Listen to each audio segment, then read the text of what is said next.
제가 작년에도 집 프라이버시 왔던 것 같고 이 자리에서 했던 것 같은데 오늘은 사람들이 더 많은 것 같네요. 아마 개인정보 보호가 그만큼 더 중요해져서 아마 그런 게 아닌가 싶고요. 아마 오늘 제가 여기서 이번 발표에서 말씀드릴 거는 이제 개인정보보호법이 작년에 개정이 이제 많이 되었습니다. 그래서 아시는 분들은 많이 잘 아시겠지만 그래도 리뷰한다는 차원에서 잠시만요. 리뷰한다는 차원에서 한번 리마인드 하신다고 생각하시고 아마 지금 법 개정이 작년에 이제 되고 3월 달에 되고 그 1차 시행령 개정이 작년 9월 15일에 한번 이루어졌습니다. 지금 2차 시행령 개정이 이번 주 15일 날 시행되는 것들이 있어요. 그래서 아마 2차 시행령 개정 사항에서는 아마 가장 따끈따끈한 내용을 오늘 이제 들으실 수 있는 거고 그런 사항들에 대해서 설명드릴 테니까 오늘은 아마 디테일하게 말씀드리지는 못하고 전략적인 개관들만 말씀을 드리고 이제 끝날 때 마지막에 저희 이제 시행령 개정 설명회가 또 예정이 되어 있습니다. 거기에 대해서도 좀 설명을 드리겠습니다. 다시 영상 이제 넘어가겠습니다. 개보법이 이제 작년에 이제 큰 1차 개정이 됐고 사실은 이제 여기 오신 분들은 이제 개인정보보호위원회가 이제 뭐 하시는지는 다 아실 것 같은데 개인정보 보호를 처음 또 접하시는 분들에 살짝 설명드리면 개인정보보호위원회는 20년 8월 5일이죠. 8월 5일 날 데이터 3법, 신용정보법, 데이터 개인정보보호법 등등 해서 이제 세 개의 법이 개정이 되면서 개인정보보호위원회가 중앙행정기관으로 이제 격상을 했습니다. 그래서 위원회 하면 일반 행정위원회가 아니라 공정거래위원회 이런 것처럼 이제 장관급 위원회라서 그 위상이 이제 강화됐다고 20년 8월 5일부터 강화됐다고 말씀을 드리는 거고요. 그래서 개인정보위원회는 중앙부처다라고 생각을 하시면 될 것 같습니다. 자, 그래서 이런 것들을 좀 이따 다시 설명드릴 테니까 스킵하도록 하겠습니다. 그래서 좀 전에 제가 말씀드렸듯이 작년 3월 14일이죠. 딱 거의 1년 전입니다. 1년 전에 개인정보보호법 개정이 이루어졌습니다. 그런데 이게 말이 개정이지 거의 제정 수준의 80%가 거의 개정이 됐기 때문에 거의 제정에 가까운 수준으로 지금 됐고요. 그래서 왼쪽에는 이제 1차 시행령 개정 때 실제 9월 15일부터 시행이 되고 있는 상황입니다. 정보통신 서비스 특례 이런 것들이 정비됐고 동의받는 방법, 처리 방식, 방법까지 둘 해서 9월 15일부터 이제 시행을 하고 있습니다. 이게 작년까지는 9월 15일부터 바로 이렇게 조사 처분이 들어간 게 아니라 저희들이 여기 사항들에 대해서 잘 홍보될 수 있도록 계속 연말까지 안내서 발간, 설명회 등등 해서 잘 전파될 수 있도록 하고 있고요. 지금 오른쪽에 보고 있는 것이 오늘 이제 며칠 있으면 시행될 자동화된 의사결정, CPO 자격 요건 등등 이런 것들이 되겠습니다. 제일 마지막에 개인정보 전송 요건은 지금 3차 시행령 개정을 준비 중입니다. 그래서 이건 2차 3월 15일 날 시행은 하는 건 아니고요. 예, 3차 시행 때 시행 준비를 하고 있습니다. 추진 경과 이런 거는 참고하시고요. 근데 이제 말씀드리면 개정할 때 시간이 많이 걸렸다는 거, 한 1, 2년 가까이 걸렸다는 거 알고 계시면 될 것 같습니다. 그럼 주요 개정 내용으로 설명을 들어가겠습니다. 제일 먼저 이제 1차 처음에는 이제 1차 시행령 개정 아시는 분들은 리마인드 차원에서 들어주시면 되고요. 1차 시행령 개정 때 첫 번째 가장 큰 새로 추가된 조항이 하나가 이동형 영상정보 처리기기 조항입니다. 이제 CCTV는 잘 아실 텐데요. 개보법 25조의 고정형 CCTV는 이미 10년 전부터 규정이 돼 있었어요. 그때 CCTV가 들어올 때는 과속 단속 카메라 교차로 이런 데에서 고정된 CCTV에 대해서 예외적인 설치 요건을 주고 거기에 대해서 이제 규정이 돼 있었는데 들어온 자율주행차 로봇 요즘은 로봇도 많이 돌아다니잖아요. 자율주행 로봇 그런 것들이 대부분 라이다 기반도 있겠지만 카메라 기반이기 때문에 카메라는 개인 식별성이 있어서 기본적으로는 이제 동의를 받아서 처리를 해야 되는데 이게 관련 규정이 없다 보니까 15조 동의 규정을 받다 보니 거기에 대해서 계속 샌드박스로 이런 걸 허용을 해줬습니다. 이거를 이제 공식적으로 산업계 이제 규제 개선 요구 그런 등등을 받아들여서 저희들이 이제 이번에 이동형 영상정보 처리기기가 들어가 있는 거고요. 그래서 이동형 영상정보 처리기기는 25조 2에 새로 신설이 됐습니다. 그래서 원칙적으로는 제한하되 이거는 이제 옵토화 형태로 해서 불빛, 소리, 안내판, 사면, 안내 방송 등을 하는데도 거부 의사를 밝히지 않으면은 촬영이 가능한 걸로 이렇게 지금 되어 있습니다. 그래서 뭐 그런 것들에 대해서 이제 법적 근거가 마련됐다는 걸 알고 계시면 될 것 같고요. 두 번째입니다. 아까 저희 이제 20년 8월 날 개보법 개정, 망법, 신용정보법, 데이터 3법이 개정되면서 개인정보보호위원회가 출범했다고 말씀드렸는데 그때 정보통신망법에 그러니까 그때는 방통위에서 소관하고 있던 개인정보보호 관련 망법에 있던 조항들이 개인정보보호법 작년 3월달 개정 전 구 개인정보보호법에는 특례장으로 6장으로 따로 있었어요. 어떻게 보면은 책만 망법에 있는 그 파트를 뜯어서 스테이플러 찍어서 붙여만 놨기 때문에 사실은 어떻게 보면은 정보통신 망법에 따른 정보통신 서비스 제공자가 수범 대상이고 그 개인정보보호법에서는 개인정보 처리자가 수범 대상이었는데 비슷한 내용인데 약간씩 틀렸어요. 예시를 보면은 오프라인 기업은 동의 없이 개인정보를 수집하는 경우 5천만 원 이하의 과태료인데 온라인 기업은 매출액 3% 과징금을 부과할 수가 있었어요. 그래서 동일 행위 동일 규제 원칙을 적용을 하기 위해서 정보통신 서비스 제공자 등 이렇게 해서 특례 규정을 없애고 개인정보 처리자로 대부분 일원화를 시켰습니다. 그래서 유사 중복되는 특례 규정, 예를 들어서 수집 비용 동의, 14세 미만 뭐 등등 이런 것들은 일반 규정으로 통합 정비했고 특례 규정만 있던 이제 손해배상 제도, 국내 대리인 제도 이런 것들은 기존 개인정보 처리자까지 확대되었다는 것을 말씀드립니다. 그래서 이거는 뭐 이런 것들이 잠시만요. 다 정비가 돼서 이제 다 이렇게 됐다고 나중에 한번 찾아보시면 되고요.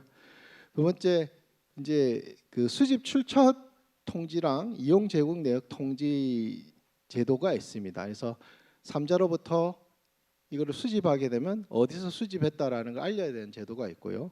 1년에 한 번씩 아마 많이 받아보셨을 텐데 내가 1년에 한 번씩 이게 어디에 이런 것들을 이용하고 제공했는지를 알리도록 되어 있습니다. 그런 것들에 대해서 기준을 망법하고 이런 것들 약간씩 틀렸어요. 그 망법에서는 100억이라는 서비스 매출 기준이 있었는데 이제 사실은 뭐 매출하고 개인정보 기준하고 굳이 이렇게 매출액 자체가 중요하지 않게 매출액을 없애면서 5만 명 이상 고용 식별 정보, 100만 명 이상 개인 정보를 가진 경우에는 수집 출처 통지 제도하고 이용 제공 내역 제도를 이제 해야 되는 상황 대상이 된 거죠. 대신 사실 수집 출처 통지 제도랑 이용 제공 내역 제도가 사실 거의 비슷하잖아요. 한 번에 할 수 있도록 그렇게 이제 좀 조정을 했기 때문에 합리적으로 개선을 했고 이거를 뭐 알림창 앱 같은 케이스는 알림창 같은 게 많잖아요. 그런 알림창에서 이렇게 쉽게 액세스할 수 있는 뭐 링크 같은 거를 제공하더라도 풀로 어디 뭐 했다라는 것을 굳이 따로 메일이나 이렇게 보내지 않아도 할 수 있도록 이렇게 좀 정비를 했습니다.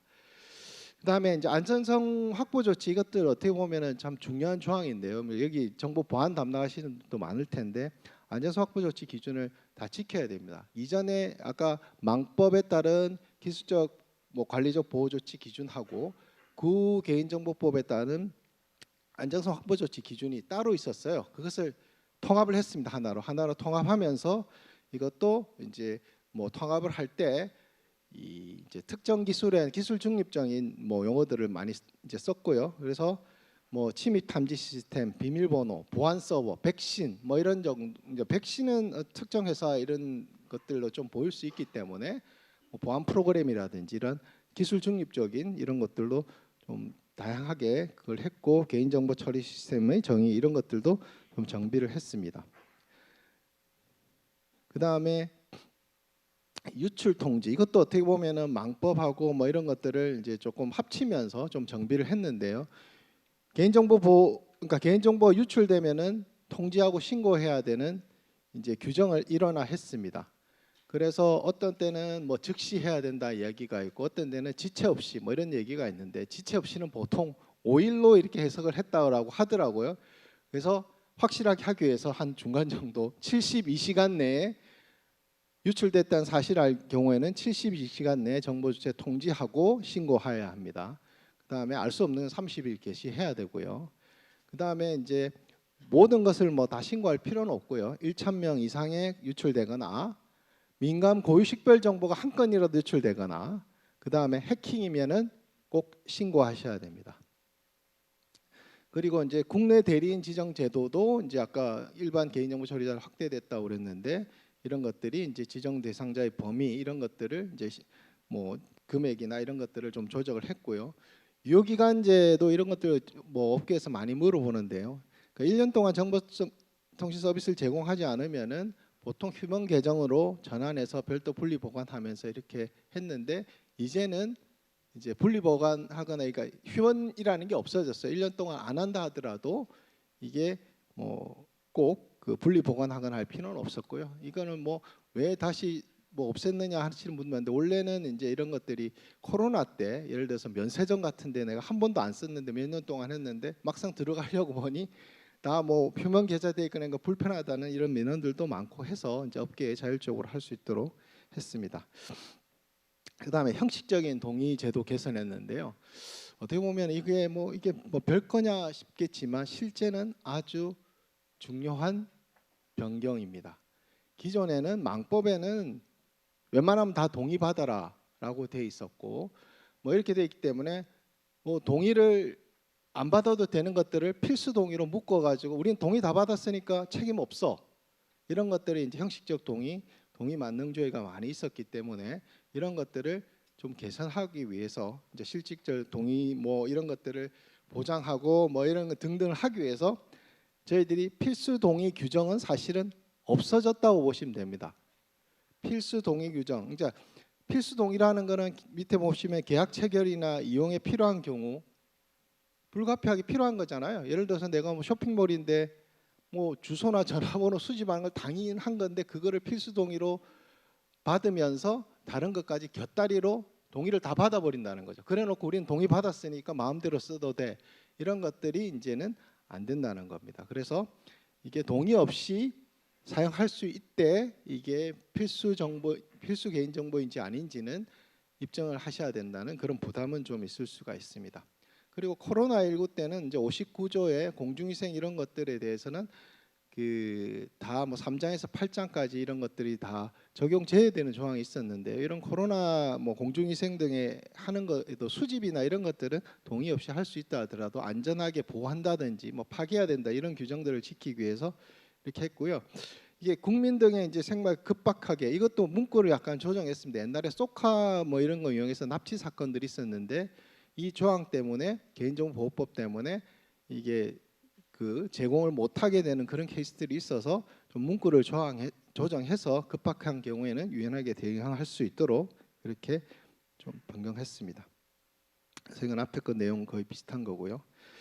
그다음에 이제 처리방침 평가제를 도입을 해서 지금 이제 시행을 해서 하려고 준비를 하고 있습니다. 처리방침 평가제는 이제 정보 주체 입장에서 볼 때 뭐 동의 없이 이렇게 수집하는 것도 있고 동의를 했다 하더라도 내가 어떤 거에 동의했는지 모르고 정보 주체 입장에서는 가장 쉽게 접근할 수 있는 정보가 개인정보 처리 방침입니다. 그래서 첫 페이지에 보면 대부분 하단에 개인정보 처리 방침이 다 있는데요. 어떤 때는 너무 복잡하게 써놓고 이게 한글처럼 보이는데 해석하기는 어려운 뭐 그렇게 돼 있는 데도 있고 뭐 형식적으로 이렇게 있는 데 있고 뭐 너무 길어서 찾다 보면 하루 종일 하다가 안 보고 말지 뭐 이런 것들이 사실 많았어요. 그래서 저희들이 이제 처리 방침 평가제를 좀 도입을 해서 처리 방침을 좀 잘 이해할 수 있도록 잘 구성하고 쉽게 뭐 이렇게 좀 해서 정보 주체가 좀 이해하기 쉽게 뭐 이런 것들 좀 할 수 있도록 돼 있으면 저희들이 좀 평가를 해서 뭐 잘하는 데는 뭐 인센티브도 주고 뭐 하려고 하고 있습니다. 그래서 이거는 이제 좀 준비해서 하려고 하고 있고요. 이런 것들 평가제를 도입을 한다고 그러니 처음에는 뭐 정부가 또 이상한 규제를 만들려고 하는 거 아니냐라고 막 그렇게 보시는 분들도 있는 것 같고 또 이걸 적극 활용해서 우리가 먼저 평가를 받고 싶다 하는 데들도 있는 것 같아요. 왜냐 인센티브가 있으니까 그런 것 같습니다. 그래서 뭐 인센티브라는 거는 예를 들어서 특별 일일이 나열을 하지는 못하겠지만 나중에 혹시나 유출 사고 났을 때 이 처분을 받을 때 그런 건 감경 조치가 뭐 될 수 있는 뭐 그런 것들도 있기 때문에 관심을 많이 가지는 것 같습니다. 그다음에 분쟁 조정 제도, 이제 뭐 정보 주체와 처리자 간에 분쟁이 생기면은 이제 분쟁 조정 저희 위원회가 있기 때문에 그걸 통해서 분쟁 조정을 신청할 수가 있습니다. 근데 이게 분쟁 조정 제정 대상이 기존에는 공공기관들만 분쟁 조정에 의무적으로 응해야 되는 대상이었는데 이제는 이제 모든 개인정보 처리자로 확대되었고요. 그 다음에 이제 분쟁 조정 시 필요한 이제 현장 출입 및 자료 조사할 수 있는 근거도 좀 마련되어 있습니다. 또 중요한 거는 기존에는 분쟁 조정이 들어오면은 분쟁 조정에 이제 대해서 이제 당사자한테 조정합시다라고 이렇게 했는데 개인정보 처리자들이 옛날에는 뭐 응답을 안 하면은 조정 거부로 해서 조정이 안 됐어요. 이제는 대답이 없으면 무조건 조정 시작으로 간주된다는 거 아시면 될 것 같습니다. 그리고 이것도 어떻게 보면은 여기 필드에 계신 분들이니까 아주 중요한 변동사항으로 볼 수가 있을 겁니다. 뭐 기사에 보면은 그런 얘기들 많죠. 민원인의 휴대전화, 저 이제 상대방이 이성이 너무 마음에 들어서 따로 뭐 연락을 한다든지. 자, N번방 사건 아시죠? N번방 사건, 송파 세모녀 살인 사건, 그 다음에 신당동 영모인 살인 사건, 이런 것들에서 자꾸 공공부문 이제 개인정보 처리에 문제가 많이 생기기도 해서 저희들이 이제 공공부문의 개인 유출 방지 대책을 마련해서 아까 안전성 확보 조치 뒤에 한번 설명을 더 드리겠지만은 별도의 안전성 확보 조치 기준도 따로 만들어서 강화를 했습니다. 그래서 공공기관인 경우에는 이 별도의 안전성 확보 조치 기준에 해당하는 큰 시스템을 운영하는 경우는 별도의 기준을 적용을 해야 되는 거고요. 이런 사건에서 발생하는 문제점들이 있어서 법 59조 3호 금지 행위에 이용이라는 단어가 없어서 옛날에는 사적으로 내가 업무를 수행 중에 알고 있는 정보를 이용해서 사적으로 이용을 해서 뭐 신당동 같은 케이스가 극정유죠. 아마 그 사람도 그 지하철 공사 아마 직원이었는데 그게 시스템에 접속해서 그거를 이용을 해서 아마 찾아가서 뭐 살해한 이런 거기 때문에 이용이 들어갔기 때문에 업무를 통해서 알게 된 개인정보를 사적으로 이용하면은 이제 59조 3의 금지 행위에 이제 해당할 수 있기 때문에 이거는 형벌 조항입니다. 아마 5년에 5천만 원인가 이럴 거예요. 그래서 조심하셔야 됩니다. 그래서 뭐 공공기관이나 이런 데 오면 아마 많잖아요. 주위에서 뭐 좀 알려줘. 야, 뭐 좀 이런 거 될 수 있으면 절대 하시면 안 됩니다. 이제 큰일 납니다. 이거 하면은 이제 처벌받으면은 이제 징역 살아야 될 가능성이 있기 때문에 조심하셔야 되고, 이거는 좀 전에 이제 설명드렸듯이 안전성 이제 공공부문에서 유출해서 이제 안전성을 강화해서 안전조치 기준도 강화해서 지금 시행이 되고 있습니다. 그래서 그럼 기존의 안전성 확보 조치 기준하고 공공부문의 이런 안전성 확보 조치 기준의 큰 차이점은 뭐냐? 그냥 심플하게 보시면 됩니다. 예를 들어서 우리가 만약 해당 A라는 공공기관에서 이 이제 주요 공공 시스템에 해당하는 경우 그 시스템이 만약에 한 A 기관에서 한 3개를 운영한다. 그럼 그 3개별로 책임자 지정하고 관리 계획 수립하고 뭐 이런 것들을 다 따로 해야 된다는 겁니다. 다 따로 해야 된다는 거. 그래서 시스템별로 뭐 이런 것들을 그걸 해야 되고, 또 공공 시스템 운영 기관과 인용 기관이 이제 뭐 인사 연동이라든지 뭐 이런 것들 통해서 접근 권한을 체계적으로 관리를 또 할 수 있어야 된다는 거. 뭐 이런 것들에 대해서 하고, 또 권한의 범위를 초과해서 접근한 경우에는 지체 없이 통보하도록 이렇게 되어 있습니다. 아마 구체적인 거는 나중에 한번 이렇게 정리가 되어 있으니까 참고하시고요. 공공기관의 경우에도 개인정보 파일을 등록을 해야 됩니다. 그러면은 뭐 예외적으로 해야 되는 것들이 거의 어딨냐? 거의 뭐 잘 없다고 보는데, 대부분 회의 수당 같은 거 주면은 이렇게 사인 받고 뭐 하는 거 있잖아요. 뭐 그런 것들 파일 등등 일시적으로 처리하기 때문에 그런 정도는 할 필요가 없고, 공공기관은 이제 영양 평가를 이제 시스템 어떻게 보면 만들거나 개선하면은 영양 평가를 받도록 되어 있는데, 거기에 대해서 요약본을 공개할 수 있는 근거를 마련했습니다. 그래서 그런 것들 투명하게 할 수 있도록 했고요. 그 다음에 국외 이전, 이제 뭐 해외에 이런 개인 정보를 국외로 이전하는 케이스가 많을 텐데요. 기존에는 국외로 이전할 수 있는 경우들이 거의 동의가 대부분이었어요.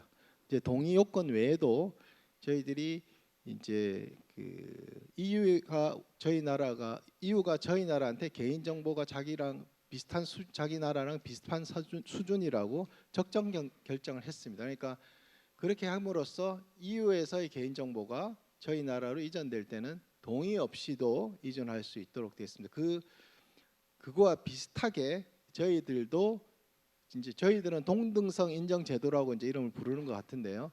동등성 인정 제도를 해서 우리나라가 역으로 특정 나라가 우리나라 개인정보 수준이 비슷하다고 보여지는 경우에는 우리나라의 개인정보가 그 나라로 이전될 때 동의 없이도 할 수 있는 그런 제도가 도입이 되었습니다. 그래서 지금 우리가 이제 EU한테 적정성을 받았기 때문에 대신 우리도 EU한테 그런 동등성 인증 제도를 할 수 있을지 지금 이제 검토를 시작을 했습니다. 그리고 뭐 ISMS, 뭐 P 이런 것들 많이 들어보셨을 텐데, 그러니까 개인정보 관련된 인증 제도를 뭐 받은, 아직까지 저희가 지정을 하지 않았어요. ISMS P는 아마 될 것 같은데, 저희가 고시를 통해서 이제 지정하게 되면은 그런 ISP 같은 개인정보 보호 인증 제도를 가지고 있는 곳으로는 동의 없이도 이렇게 이전할 수 있는 그런 것들을 좀 마련해서 저희들이 이제 새로 시행이 되고 있고요.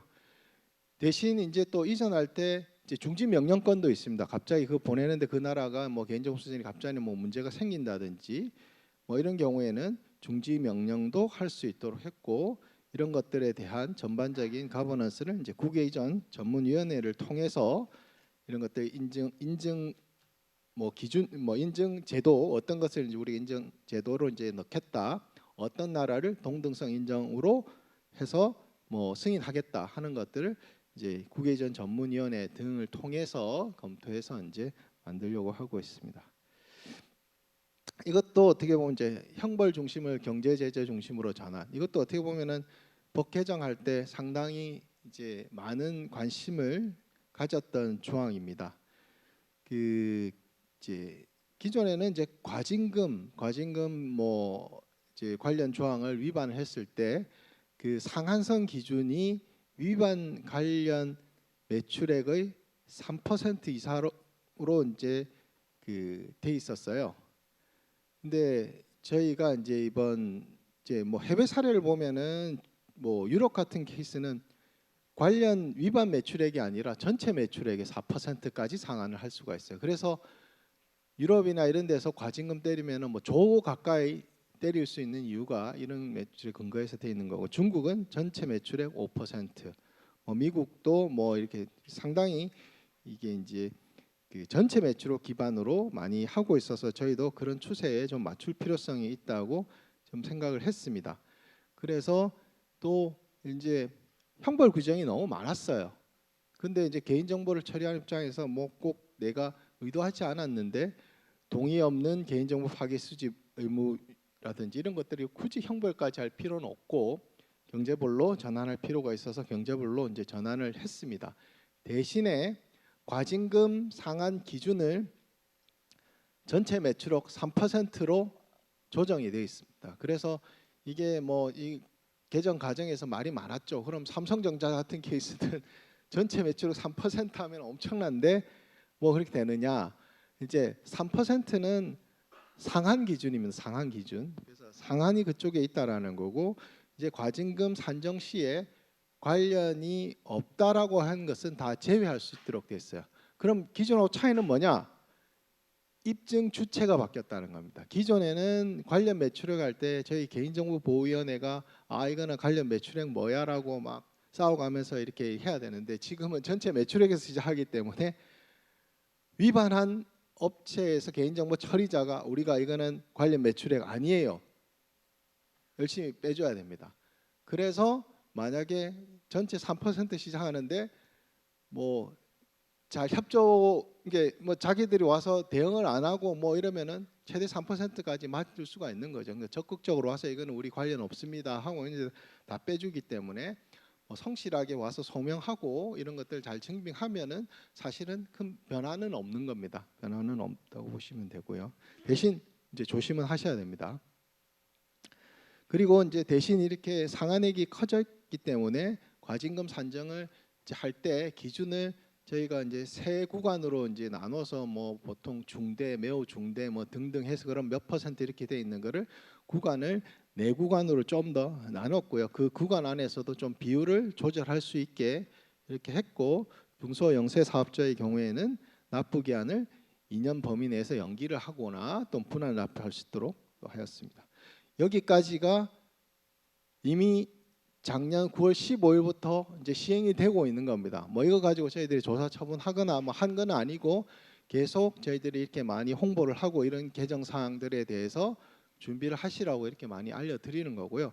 지금부터 이제 설명드릴 거는 이번 주 금요일 날 시행되는 상황입니다. 특히 좀 규모가 있는 이제 기관이랑 자동화된 AI를 도입해서 무슨 뭔가를 한다라고 하시는 분들은 이제 자세히 좀 보셔야 되는데 뭐 자동화된 결정에 대한 정보 주체의 권리 도입입니다. 이거는 근데 대상이 아직까지는 크게 많지는 않는 것 같아요.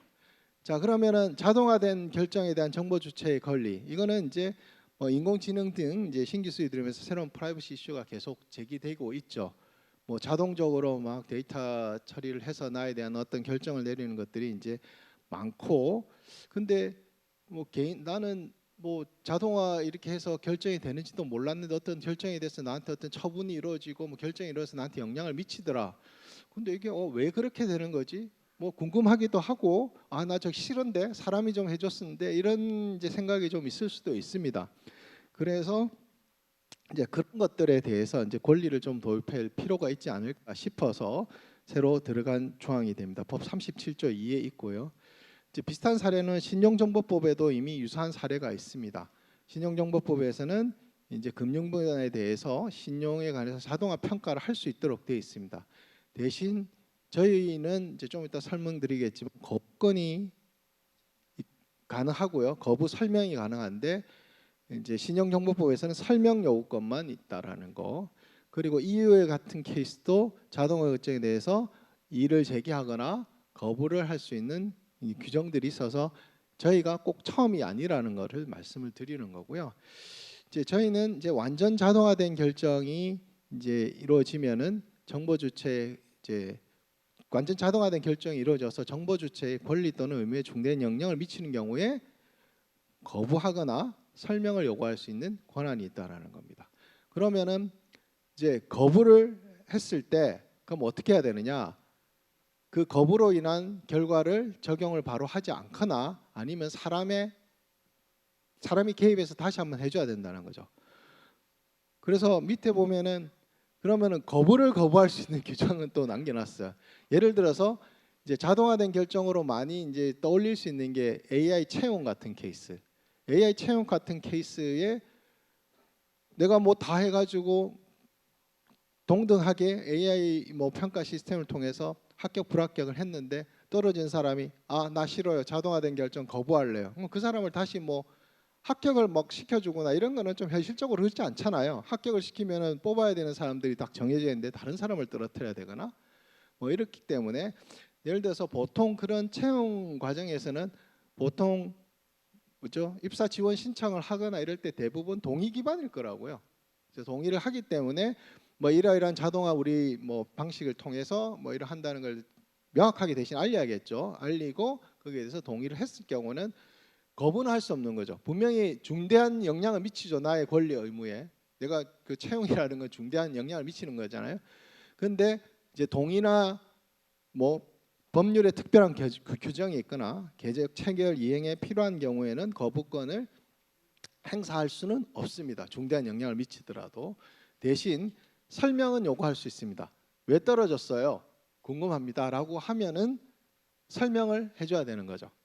이제 그런 설명 요구권은 보장이 된다는 거 말씀드리는 거고요. 그러면은 이제 이런 사람의 개입이 없는 완전 자동화된 결정이 내려지는 게 대해서는 뭘 해야 되느냐?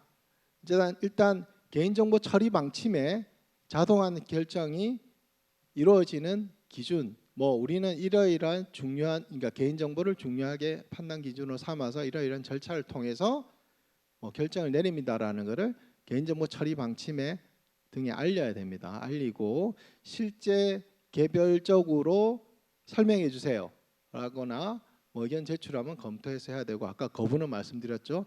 거부를 할 수 있는 경우에는, 거부를 하게 되면은 해당 결정을 뭐 적용하지 않는 조치, 뭐 인적 개입에 대한 조치. 그럼 해당 결정을 적용하지 않는 조치 이런 건 뭐예요?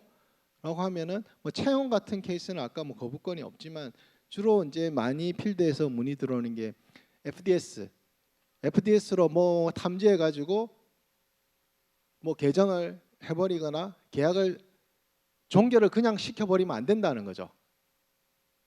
그리고 그런 결정을 해가지고 다 막아놨는데 그런 결정을 유보를 해야 되는, 뭐 개정을 막았으면 다시 풀어야 되는 거고, 뭐 그런 이제 이걸로 해서 했던 결정을 뭐 적용하지 않고 다시 복구를 시켜야 되는 그런 의무사항들이 있습니다.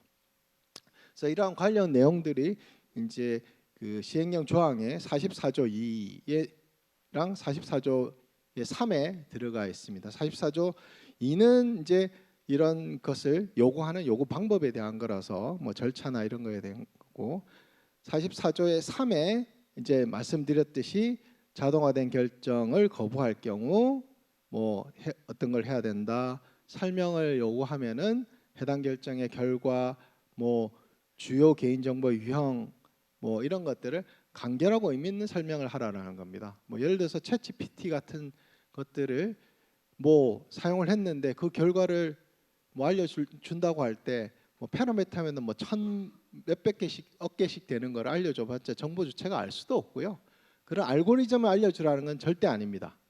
절대 아니고, 그리고 만약 업계에서 그러면 맞춤형 추천, 광고 이런 것도 대상이 아니냐라고 할 수 있는데, 그런 것들은 정보 주체가 결정하는 거잖아요. 개인정보 처리자가 결정을 하는 게 아니라 나한테 이런 정보를 주고 그 결정을 내가 뭐 광고나 추천 서비스는 내가 거부할 수도 있고 내가 끌 수도 있고 정보 주체의 결정권 정보 주체한테 있기 때문에 그런 경우에는 해당되지 않는다는 거. 그래서 알고리즘 공개, 맞춤형 추천, 광고는 이 대상이 아니기 때문에 크게 걱정을 하시지 않아도 될 것 같습니다.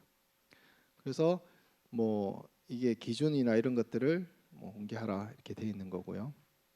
이거는 이제 참고로 한번 보시면, 이제 완전 자동화된 시스템이냐 아니냐 좀 표를 한번 만들어봤어요. 완전 자동화된 시스템이 아니면은 뭐 실질적인 개입이 있다라고 그러면 완전 자동화된 개입이 없고, 물론 채용 과정에서 형식적으로 뭐 마지막에 도장만 찍는다, 형식적인 인적 개입은 그걸로 뭐 실제적인 인적 개입으로 간주를 하지 않지만 이런 인적 개입이라든지 뭐 또 개인정보를 처리를 해야 되는 겁니다. 개인정보 처리 없이 전혀 관련 없는 일반적인 뭐 IP 주소라든지 전혀 우리 시스템 파라미터 가지고 뭔가 FDS 시스템을 한다라고 하면은 완전 자동화된 결정은 상관없어요. 저희는 개인정보보호법이기 때문에 개인정보를 처리를 수반하지 않는 자동화된 처리는 이 37조의 대상이 아니라는 거. 그다음에 뭐 최종적 아까 결정인지 등등 뭐 이런 것들을 좀 했으니 뭐 살펴보시면 될 것 같고요.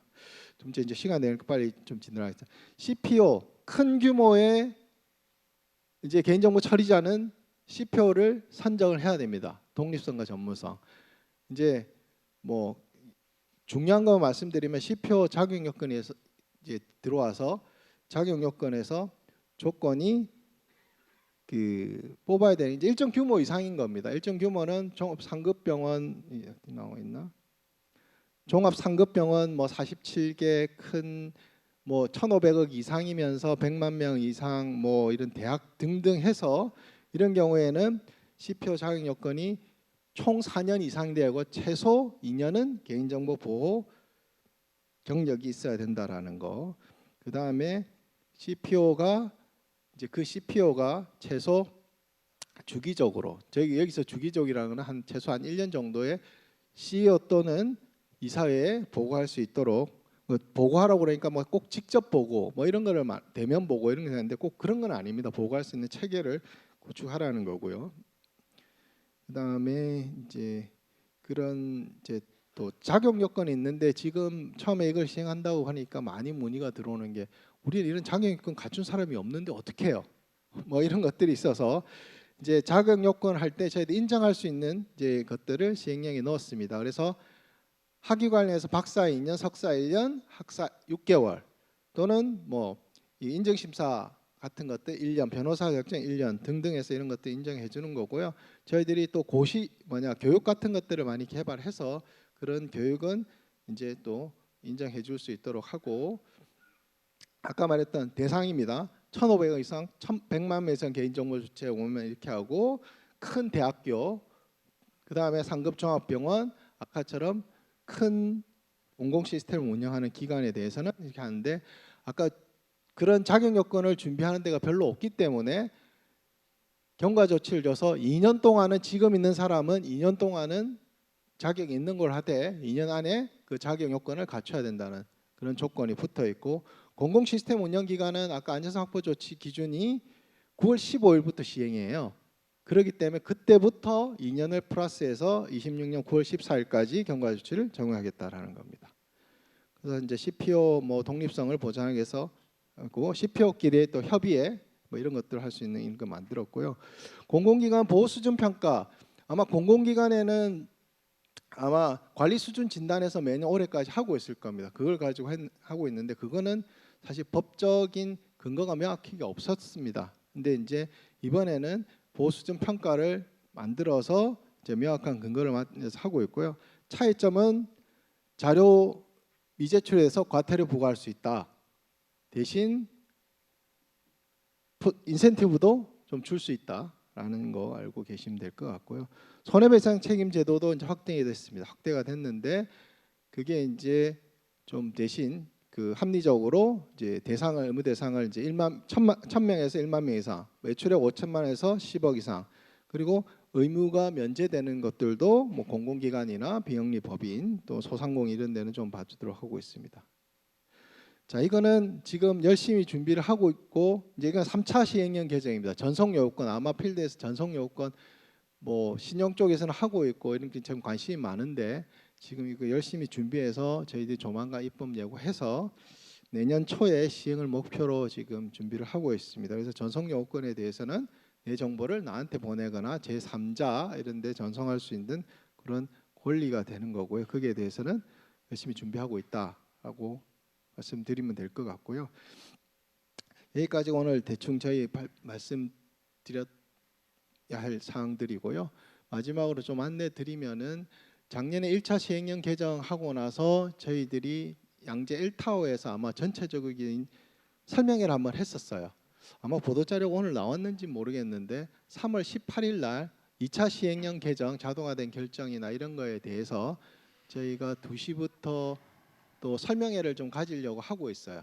이제 관심 있으신 분들은 거기 와서 아마 좀 더 들어보시고 저희가 안내서를 오늘 업로드를 할 것 같아요. 개인정보보호위원회에서 2차 시행령 관련된 그 개정사항 안내서 좀 더 상세하게 좀 설명되어 있는 것들 그런 것들도 업로드 될 예정이니까 관심 있으신 분은 오늘 이제 만약에 업로드가 되면은 아마 오늘 올린다고 했는데 아마 오늘 올릴 것 같습니다. 그렇게 되면은 뭐 좀 그걸 참조하시고 만약에 오늘 안 올라간다 하더라도 욕하지 마시고 최대한 빨리 해서 올리도록 하겠습니다. 이상 제 발표를 마치겠습니다. 감사합니다.